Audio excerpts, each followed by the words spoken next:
Charlie Kirk, unawezekana jamaa hajafa. Hivi vitu vinavyofanywa sio bahati mbaya. Ni vitu ambavyo viko very well calculated. Mtu mwenye kiu ya madaraka atatumia njia yoyote kuua, kukandamiza, kufanya nini, kuvunja sheria, apate madaraka na aendelee abaki pale. Mambo vipi mtazamaji wa Bongo Plus TV? Karibu sana kwenye exclusive interview. Leo nimemtembelea DJ Sma. Bahati nzuri sana last time wakati mimi nakuja hapa aliniahidi kwamba tukija kufanya kipindi kwa mara nyingine tena nitakuta yupo katika story zake mpya, na nimpongeze pia. Leo tunaanza kuizindua mara kwanza kwenye studio yake mpya, japo kama yeye ameniambia kwamba kuna vitu anavimalizia, lakini kwa namna mimi nikitazama hapa ni vitu karibia vimekamilika. Sma, hongera sana kwenye hii. Bana, asante sana. Na nashukuru kwamba nyinyi mlikuwepo sehemu ya safari wakati bado marekebisho yanaendelea. Kwa hiyo leo ndo kwa mara ya kwanza tunafanya kitu kinaitwa soft opening. Sijaizindua rasmi, lakini ndo kama tunaizindua hivi. Yes, kwa hiyo karibuni sana. Nikupongeze pia, umekuwa ni miongoni mwa Watanzania wachache ambao unafahamu vitu vingi sana tunapozungumzia mambo ya tech, geopolitics, kwa maana habari za kisiasa za kimataifa pia na vingine vingi pia. Pengine kuna watu wanajiuliza kwa nini Sma kwa ni mtu ambaye vitu vingi sana na DJ, sijui mambo ya ndinga na nini, kwa nini unakuwa ni mtu wa mtindo wewe? Kwa kusema kweli, mimi kama DJ Sma sina mkono wowote kwenye hili. Hii ndio ukiingia kwenye maandiko, kwenye Injili unakuambia ni kwa neema ya Bwana. Na kwenye Qur'an, wa ma bikum min ni'matin fa min Allah, kwamba neema yoyote mlionayo ni ya kutoka kwa Mwenyezi Mungu. Kwa hiyo Mwenyezi Mungu anamneemesha mtakaye, anashukuru Mungu. Sijikwezi, lakini nisipotambua neema alionipa Mwenyezi Mungu pia nitakuwa namkosea shukurani, kwa sababu yeye kwa hekima yake bila kumuomba ndo kanipa. Ndo maana hata kwenye Qur'an tunaambiwa fa amma bi ni'mati rabbika fahadith, kwa hakika kwa neema za Mola wako zihadithie. Kwa hiyo mimi ninachoweza kusema hakuna nguvu isipokuwa wala uwezo isipokuwa kutoka kwa Mwenyezi Mungu, na ninamshukuru kwa neema zake. Ila sio ujanja wangu. Sio kwamba mimi basi ndo nimejipa akili, mimi ndo ninajua sana. Hapana.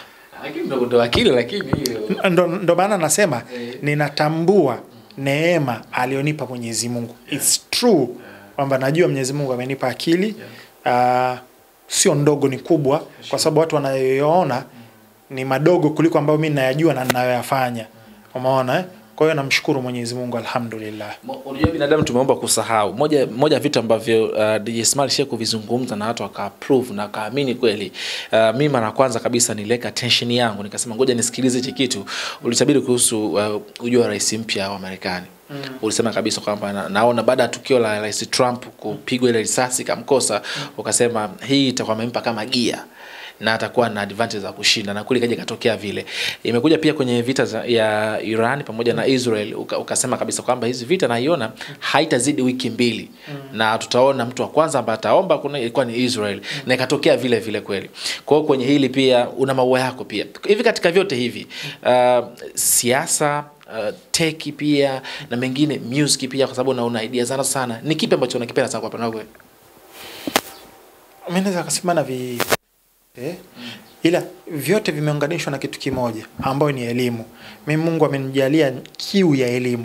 Napenda kujijuza. Mimi kila siku nayoamka najitahidi at least niongeze ujuzi mmoja viwili, na ninapokutana na watu nijifunze chochote kutoka kwao, aidha kwa kuangalia, aidha kwa kusikia, umeona, au aidha kwa kufundishwa. Na ulichosema ni sahihi. Actually mimi nakumbuka tulikuwa actually kwenye GPS. Kabla hata ya kabla hata issue ya Trump kupamba moto, nikasema Biden hatagombea. Wenzangu wakasema haiwezekani, ishafika too late, mbakia miezi miwili mingapi, haiwezekani. Nikasema Biden hatagombea, na kweli ndani ya wiki moja au mbili Biden akatangaza kujiuzulu. Umeona Na kabla pale nilitoa list ya watu ambao nikasema wako hatarini huenda wakauawa au kujaribu kuuawa. Ni Trump kabla ya lile tukio lake, na kweli katokea. Nikamtaja mtu kama Traore, nikamtaja mtu kama Putin na wengine. List ipo kwa sababu makala tayari hapo, na kwa uwezo wa Mwenyezi Mungu ndo imetokea. Na list ya vitu ambavyo nimeweza kuviongelea na vikatokea, mimi sio mtabiri, wasio akachukulia kama ile upako au sijui maono au nini, hapana. Mimi natumia instincts Mwenyezi Mungu alizonijalia pamoja na analysis ya kutumia akili kwa kuangalia pattern na viashiria na vitu kama hivi mpaka nafikia conclusion fulani. Napenda unasema una connect dots. Yes, una connect dots. Umeona Kwa hiyo connect dots zitakupa tu taswira fulani. Tunaelekea sehemu fulani. Alafu natumia instinct zangu, alafu natoa maoni yangu na muda huo unakuja kutoa majibu. Kuna mtu ananiambia bana, yule Smile atakuwa CIA ama mtu fulani hivi uko Urusi uko, bana safari za Urusi haziishi sana. Sio haziishi, mimi nimeenda mara moja tu Urusi. Umeona nimeenda na nimejifunza mengi, umeona, na sio tu kwamba labda Urusi au nini. Unajua katika kitu hicho ambacho watu wanashindwa kuelewa, mimi nimefanya kazi na Marekani na ubalozi wa Marekani, tena nimefanya kazi na Marines Corps, wanajeshi wa Marines. Nimefanya nao kazi miaka 2 kwa ubora mkubwa kabisa, na ilikuwa ndio event yao kubwa zaidi ya mwaka ambayo inaitwa the Marines Ball. Nimefanya nao miaka 2 kwa ubora kabisa, mpaka waliokuwa viongozi wa kipindi hicho na wajua kwa sababu niliwasiliana nao directly, na yule mmoja nilifanya naye kazi kiasi kwamba akaniambia, nimekaa Tanzania mwaka mzima sijakutana na Mtanzania as professional as wewe, na nimefanya nao kazi kwa vizuri kabisa. Na nimefanya nao mwaka wa kwanza vizuri kabisa. Mwaka wa pili nimefanya nao, kutokana na track record yangu ya mwaka wa kwanza walinilipa hela yangu full kwa ukamilifu mwezi mmoja kabla ya tukio. Sio kawaida. Yaani hakukuwa kuna mvutano tu bana vipi inakuaje tunafanya hivi, tukakubaliana fresh. Mpunga nikaenda kuchukulia tena pale ubalozini kwa nje pale, nikapewa mwaka wa 3 alivyonipigia tu mbongo nikajua hamna deal hapa. Yaani alivyonipigia tu mbongo kutoka pale nikajua hamna kitakachotokea. Na tulipishana kwa sababu ya kitu kidogo sana ambayo wangekuwa ndo wale wenyewe tusingepishana, wangeelewa. Kwa hiyo ni upande wa Marekani. Nimefanya nao kazi kwa ubora kabisa, kwa heshima kabisa na vizuri kabisa. Hawajanionyesha dharau zozote, hawajanionyesha unyanyapaji. Tulikuwa yaani tumefanya kazi, mimi nikifanyaga kazi na professionals tunafanya kazi vizuri sana. Na kwa bahati mbaya naweza nikasema nikifanya kazi na watu wa nje tunafanya kazi vizuri kwa sababu wana value professionalism, na ndo hicho ninacho offer. Na sio hao, nimefanya kazi na European Union. European Union Day miaka 2 mfululizo kwa ubora vizuri kabisa. German Gothe nimefanya nao. Nimefanya kazi na World Bank, nimefanya kazi na UNDP. Umeona? Na kwa hiyo watu huenda wakawa wamenikutia njiani, hawajui kwamba kuna mashirika mengine au mataifa mengine ambao nimefanya nao kazi vizuri na sina shida nao. Mara nyingi nishasema na watu wanashindwa kuelewa. Nikiongelea Marekani naongelea elites, wale decision makers walioko juu kabisa. Sio hao wa kawaida wa chini au hapo. Wale ni wenzangu na mimi, wanapewa amri kulia, kushoto. Hawana sio decision makers. Sijawahi kuwa na shida nao. Umeona? Kwa hiyo sasa hivi tunashirikiana vizuri na the Russian House.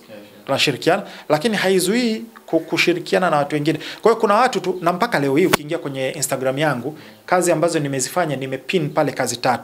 Moja wapo ni hiyo Marines Ball, kuna video ambayo niliifanya. Ya pili ni kazi ambazo nimefanya ikiwepo European Union, ikiwepo mashirika makubwa ya simu hapa Tanzania, mabenki makubwa na vinginevyo. Alafu ya 3 ni interview niliyofanya na balozi wa Urusi. Kwa hiyo ukiangalia it's well balanced, lakini shida ni hivi, watu wanasikia wanachotaka kusikia. Watu wanaelewa wanachotaka kuelewa, na watu wanaona wanachotaka kuona.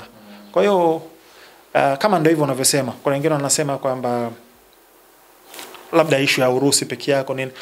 Mimi na deal na Urusi, mimi wana usemi wangu mmoja na formula yangu moja. Go where you are celebrated. Go where you are appreciated. Deal na wale watu ambao wanakuthamini. Umeona? Kwa hiyo wale nashirikiana nao vizuri, wametuheshimu vizuri. Mimi nilisema nimepokelewa, safari yangu ya Urusi ilikuwa ya kiwango cha juu kabisa.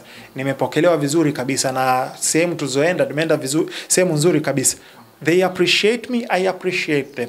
Kwenye hivyo wewe unafika time ambayo inakukata, kwa sababu ukisoma kwenye comment unasema huyu bwana tushamzoea, lakini kwa wale ambao watu wanakufahamu kama unavyozungumza, especially hata kama mtu kama mimi, I know kwamba anachokizungumza ndio kilivyo, yani so mtu uko balanced. Wazi na kukata hizo za wale wengine ambao unaona kama hawakuelewi. Mimi nime develop, nimekuza ngozi ya mamba. Yani mimi hata mtu sijui useme vipi, yani nimeshatengeneza fortification ya kisaikolojia ambayo hata mtu aniseme vipi sijui nini. Na hiyo ni formula ambayo nimeichukua CIA. CIA ni katika mashirika ambayo yanashutumiwa sana duniani. Huwezi kuyasikia yanajibu kwamba sijui nyinyi mmefanya uasi sehemu fulani, sijui mmempindua sehemu fulani, sijui hawajibugi kamwe. Alafu CIA, they don't pick sides. They're always on the gray area. Umeona? Hawako kwenye nyeusi wala wako kwenye nyeupe. Wako katikati na wana usemi wao, we are with the winning side. Sisi tuko katika upande ambao unashinda. Umeona? Kwa hiyo nimeshatengeneza, yani nishazoea, na kwa bahati mbaya hizi issues zina ushabiki na zina hisia ndani yake. Kwa hiyo kama ndio maana nikasema mtu atasikia anachotaka kusikia, mtu ataelewa anachotaka kuelewa, na mtu ataona anachotaka kuona. Kwa hiyo akisikia kitu ambacho hakimfurahishi, moja kwa moja anakataa, anakuwa against. Umeona, anataka kuamini. Na ndio maana huwa nahakikisha ninachokisema lazima niwe na ushahidi, lazima niwe na fact. Nitakutolea mfano mdogo. Nimetoa review ya iPhone. Nilitoa review ya kwanza ilivyolaunchiwa, nikatoa review yake na nikaisifia, nikaipa maua yake 17. Juzi imekuja baada ya kuingia sokoni, ikawa ina kitu kinaitwa scratch gate. Inapata michubuko. Na ni kwa sababu ya process ambayo wameitumia Apple, inajulikana kwamba iko prone na hiyo. Nikaelezea na nikatoa solution yake. Ipo kwenye YouTube channel yangu. Kaibuka mtu anawachukia Marekani. Sasa alafu vyanzo nilivyoweka, nimeweka Fonarena, nimeweka The Verge, nimeweka vyanzo vya mashirika ya Marekani wenyewe ndio waliosema. Kwa hiyo ndio hicho ninachokuambia, ataibuka tu mtu huko na kufanya anachokifanya na kusema anachokisema kwa kutokana na hisia zake, itikadi zake. Ukiangalia pale sijahitaji Marekani. Umeona? Zile simu haziko manufactured Marekani. Watu wote tunajua ziko manufactured China au Dubai wafanya manufacturing. Wanafanya China ambao ni assembly kule, pamoja na sasa hivi zimemove into India. Yes. Kwa hiyo kwenye equation nzima Marekani haihusiki, lakini mtu kaibuka tu unachukia Marekani. Umeona? So kila mtu, mimi nisha na hii ni Sky alini wakati mwanzo naanza ilikuwa inanipa wakati mgumu kidogo. Amenigroom, alinimenta. Yes. Na mimi naenda najifunza na natengeneza fortification.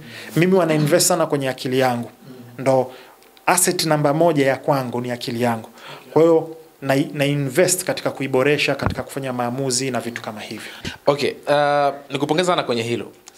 Nimeona sasa hivi kuna kipindi uligusia kidogo kwenye GPS, niliona ukizungumzia sana. Lakini sasa hivi naona kama imepamba moto baada ya Israel kuipiga kwa muda mrefu Palestine. Sasa hivi nimeona sasa mataifa mengine baadhi ya Ulaya na menyewe sasa yameanza kuonesha kwamba sisi hichi kitu hatukitaki, na sasa hivi anataka wameanza kuliunga sasa kwa maana ya kuitambua kama taifa huru. Nimeona Ufaransa wamekuwa front pia, United Kingdom kwa maana Uingereza pia na wenyewe wako front, baadhi ya mataifa mengine.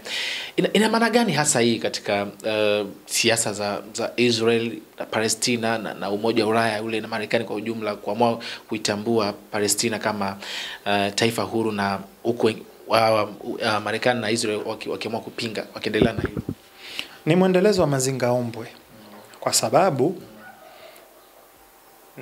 unajua Israeli amefanya ukatili mkubwa kiasi kwamba hata wale waliokuwa supporters wake au mashabiki wake au waliokuwa na muunga mkono, pazia limetoka, wanaona uhalisia. Yani ukitoa Marekani na Israeli mwenyewe, wengine wote wamekubali kwamba kinachofanyika, of course ni majority, kwamba kinachofanyika Gaza ni ethnic cleansing, ni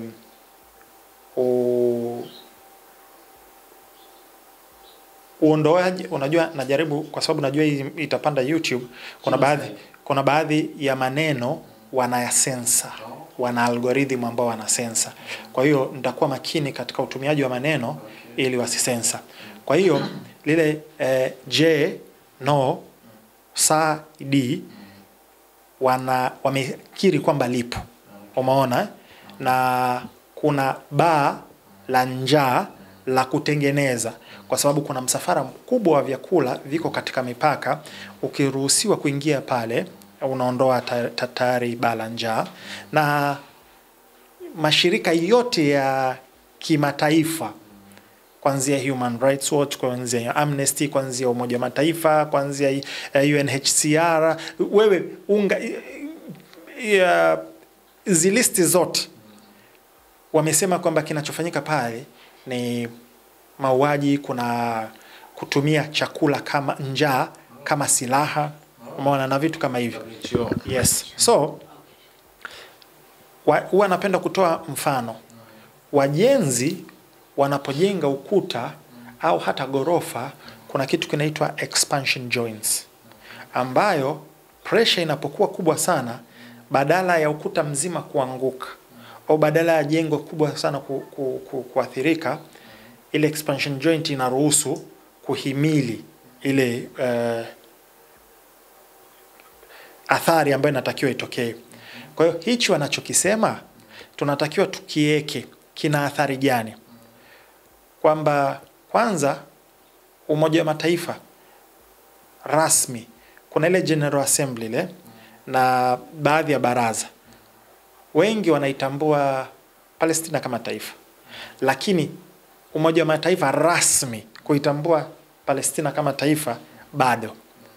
Cha pili, nchi binafsi hivi. Unajua hizo nchi ambazo umezitaja, hebu nitajie kama 5 kwa haraka ambazo zimesupport. Yes. Ufaransa, sawa, UK, sawa, na baadhi ya mataifa mengine hapo ambayo ya Ulaya nimeona baadhi. Kuna Spain, Spain na Italy na zingine. Sawa. Hizo ni nchi tuzichukule kama 5-6. Sawa. Hivi unajua Palestina inatambulika na nchi ngapi? Zaidi ya 180. Ambao wanaitambua Palestina mpaka sasa hivi. Yaani acha hizi ambazo zimeanza kuitambua kipindi hichi ya labda tangia ianze hii. Sawa. Labda miaka haijakamilika miwili, lakini inakaribia miwili. Zaidi ya 180. Imesaidia nini? Haijasaidia chochote.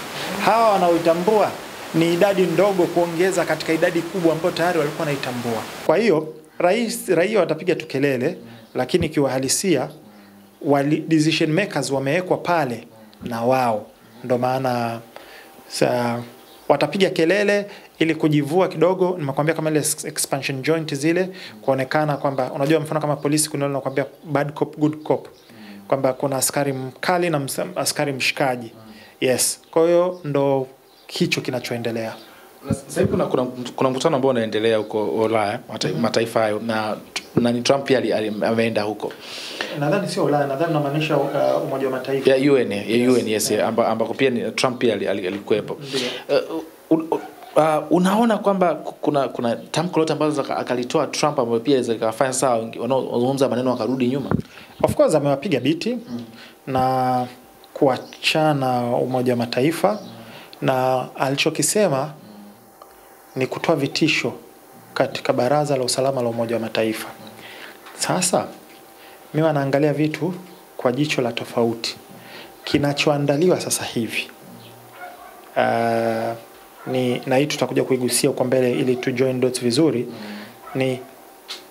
au kabla sijafika huko, anaivuruga. Unajua ukiangalia mfumo wa kimataifa, the world order au mfumo wa Umoja wa Mataifa nani, it's broken, imevunjika, haifunction inavyotakiwa kufunction. Nguvu ya Umoja wa Mataifa haina tena nguvu sasa hivi, na wanachokifanya hakina tena, yani ni kibogoyo. Umeona? Na anachozidi kufanya Trump ni kuzidi kuivuruga huo mfumo. Mbwa koko hivi. Ni kama mbwa koko. Kwa hiyo na yote ni maandalizi ya mfumo ambao unakuja wa kiutawala ambao ni one world government, serikali moja ya dunia nzima. Kwa hiyo hivi vitu vinavyofanywa sio bahati mbaya, ni vitu ambavyo viko very well calculated, na ndio maana alipoingia Trump nikasema tutegemee masiku meusi yanayokuja huko mbele, umeona, na nikasema mpaka kufikia mwaka 2030 tutakuwa kwenye wakati mgumu sana. Trump kaekwa pale makusudi kwa sababu ana personality na character ya kuweza kutekeleza majukumu ambayo anatakiwa atekeleze. Yes. Pengine kuna watu ambao wazokana najiuliza, tumekuwa tukishuhudia kwa mfano Israel na Marekani wanavyoungana kwenye mambo tofauti, kwenye vita, kwenye vitu tofauti. Kwa nini kwenye hili hatuoni sasa nguvu ya China, Russia na wenzake wale umoja wao wakilipigia kelele hili, labda kupeleka, labda kama ni kwenda kuisaidia labda Palestina iweze kuondokana na hichi? Kwa nini wafanye hicho kitu? Wako na pamoja, ama kuna nini ambacho kipo pa katikati? Mwisho wa siku kila mtu anapambana na hali yake, na hawa watu wako very smart. Wao wanahakikisha kila mtu wana tunaita occupy na majukumu. Yani unajua nyumba ya mwenzio ikiwa inaungua, alafu wewe kwako umeingiliwa na wezi, huwezi kwenda kuzima nyumba ya mwenzio wakati uko kwako unabidi upambane na nani. Kwa hiyo Mrusi yuko occupied na Ukraine na baadhi ya proxies zingine sehemu maeneo kama kapoteza Syria na maeneo mengine, na washirika wake wengine yuko kule. Mchina sio mtu wa vita, yeye ni mtu wa kibiashara, ndio maana akawekeza sana, ila pia wanamoccupy, wanajitahidi kumcounterbalance kwa kutumia Muhindi, umeona, na kuna Taiwan pale na wamemzunguka kwa base kibao pale. Kwa hiyo wamemoccupy pale, cha kwanza. Lakini cha pili ni kwamba interest zao sio sawa na interest za Israeli na Marekani, umeona. Interest za Israeli ndo interest za Marekani, umeona, kwa maana kwamba AIPAC ndo inaicontrol Marekani. Kwa hiyo kinachotakiwa na Israeli Marekani anafanya, kutokana na kwamba viongozi 98% walioko pale wako funded na wanawezeshwa na AIPAC. AIPAC ndo taasisi ya nchi ya Netapaka ambayo inaweka viongozi na kucontrol viongozi wa Marekani. Sasa kwa hiyo interest zao za Mchina na Mrusi wana interest zingine za muhimu zaidi kwa wao. Kwa hiyo hawezi wakijiingiza kwenye confrontation ya moja kwa moja huku, kwa sababu hichi sio kipaumbele chao. At least watakaweza kusema ni kuongea na kutoa matamko, lakini sio kufanya wanachotakiwa kufanya. Mwisho wa hili tunaona wapi sasa? Kwa sababu kama ni mataifa mengi yamezungumza, vita ambazo zinaendelea, ndio hivyo tumetaja ile taifa kama linaendelea kumpiga mwenzake. Unaona inakuwa sasa mwisho wake hasa? Mwisho wake ni mpaka kuna stages kadhaa zinakuja, na huwezi ukaangalia mwisho wa hii kwa muktadha wa kisiasa au wa geopolitics. Njia pekee ya kuangalia mgogoro ni kwa muktadha wa kimaandiko, kwa sababu maandiko yote yameshatabiri, na kwa sisi kuna elimu ambayo inaitwa eschatology, ni elimu ya masiku ya mwisho. Kwa hiyo hivi vita bado vipo na vitakuwepo, vitakuwa vinabadilika sura mpaka pale kuna hatua ambao kwa sisi Waislamu tunaamini. Kabla ya hiyo kuna hekalu latakiwa lijengwe pale. Kisha hekalu, actually kulikuwa kuna red heifer, kafara ya ndama mwekundu, imeshafanyika kama miezi 2-3 ili 4 iliyopita. Tayari Israeli imeshafanyika. Yes, official kabisa imeshafanyika. Sema walichoifanya, unajua walikusanya ng'ombe kama 4-5, alafu wakasema tunafanya majaribio ya kafara. ila badala ya kufanya majaribio ni sawa na mimi hapa nina risasi ya plastiki au ya raba, ila badala ya kuweka risasi ya raba mtu anaweka risasi asilia, akifyatua ndio imetoka. Kwa hiyo washafanya sacrifice kwa kutumia Reid Heifer ambaye amekidhi vigezo, na sasa hivi hiyo ni nini hiyo kafara, yani vitu gani? Maandiko yanasema ili kujengwa kwa hekalu la tatu inabidi atolewe kafara wa ndama mwekundu ambaye kakamilika, hana mapungufu hata kidogo, hata moja. Kwenye Qur'an, kwenye suratul Bakara, ndio maana kuna sura nzima inaitwa suratul Bakara, sura ya ng'ombe, imeelezea sifa zote za yule ndama. Umeona? Na pia kwa maandiko ya Injil au Biblia, wengine wanaita Injili, wengine wanaita Biblia, kila mtu atakavyoita. Yes. Pia imeandikwa mule ndani. Kwa hiyo anatakiwa atolee kafara ndio ije ijengwe hekalu la tatu. Hivi tunavyoongea kwenye mainstream media huwezi kukuta zaidi ya viongozi 52 wa ngazi za juu wa Marekani tunavyoongea wako Israeli sasa hivi. Yes. Kwenye mainstream media huwezi kukuta. Wameenda tena, imeandikwa 52 states, 1 Israel, kwamba majimbo 52 na Israeli moja. Nimeparaphrase. Kwa hiyo wako pale wameenda kusupport, na walichoenda kufanya utakuta hata juzi waziri mshauri wa mambo ya kiusalama na waziri wa mambo ya nje wa Marekani, jina limenitoka kidogo, alienda nchini kwa Netapaka pale, alafu kuna tunnel, kuna handaki ambalo linachimbwa chini ya msikiti wa Al-Aqsa. Akaenda akaonekana anachimba. Yaani lengo ni kwamba wachimbe alafu ile ule msikiti collapse. Alafu ndo ije inabidi msikiti ubomolewe. Alafu ndo ije ijengwe hekalu la tatu. Kwa hiyo harakati hizo zipo na hata walioenda tayari ipo. Na maandalizi yote, kuna the foundation of the Temple Mount, taasisi ya Temple Mount, maandalizi yote yapo. Kuna watoto ambao wameandaliwa kwa sababu ya kuhudumia ile, hawajawahi kukanyaga ardhi tangia wamezaliwa. Yes, hawajawahi kukanyaga ardhi. Yaani wamewekwa maalumu kwa sababu ya huduma ya hiyo, pamoja na kutoa sacrifice na vitu kama hivyo ambayo imeshafanyika.